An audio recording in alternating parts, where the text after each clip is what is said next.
గురుగారు, లలితా నామావళి విషయంలో చాలా మందికి చాలా రకాల సందేహాలు ఉంటాయి. ఈ సందేహాలకు సమాధానం ఇచ్చే గ్రంథం ఏదైనా ఒకటి ఉంటే తెలియజేస్తారు. ఈనాటి కాలంలో ప్రతి విషయానికి సంబంధించి అనేక గ్రంథాలు లభిస్తున్నాయి. దేశమైనా చూడు, కోశమైనా చూడు అంటారు పెద్దలు.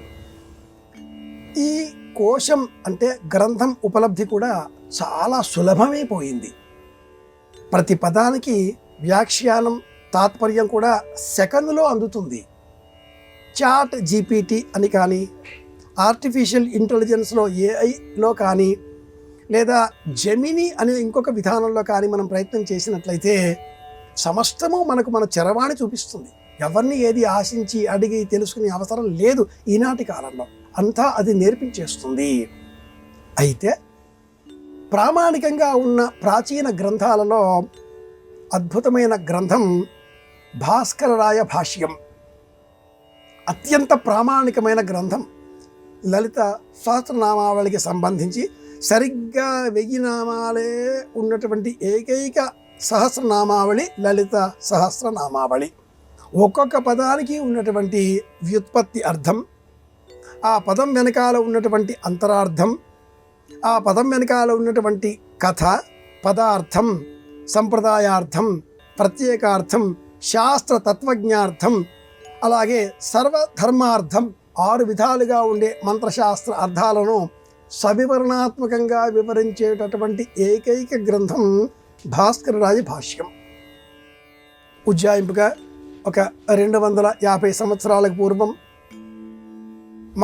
మహిమతో తనకు ఉన్న అనేకములైన అప్పులను తీర్చేవారెవరు అంటూ సాధనగా మాట్లాడి, నాకు ఈ అప్పులున్నాయి, ఇవి అమ్మవారు తొలగిస్తే నేను రాస్తాను. అప్పులన్నీ ఎవరో వచ్చారు, తీర్చివేశారు. ప్రశాంతమైన చిత్తంతో భాస్కర పండితుల వారు అందించిన ఆ భాష్యమే నేటికి ప్రామాణికం, సర్వ ఉన్నతం. అయితే ఆ గ్రంథంలో లలితా సహస్రనామావళిని ఎప్పుడు చదవాలి, ఎవరు చదవాలి, ఎలా చదవాలి, ఎందుకు చదవాలి, సంపుటీకరణ ఎలా ఉండాలి, ఏ సమయంలో చదవాలి, ఇలాంటి అనేక నియమాలతో 28 సూత్రాలను ప్రారంభంలోనే గ్రంథ అవతారికలోనే పండితులు తెలియజేయడం జరిగింది. ఈ లలిత సహస్రనామావళిని సమష్టిగా అందరూ కలిసి కూర్చుని చదవడం మనం గమనిస్తున్నాం. పండితులు కూడా అనేకుల చేత వారి చేత అలా పారాయణ క్రమంలో చెప్పిస్తూ వినడం, చదవడం చూస్తున్నాం.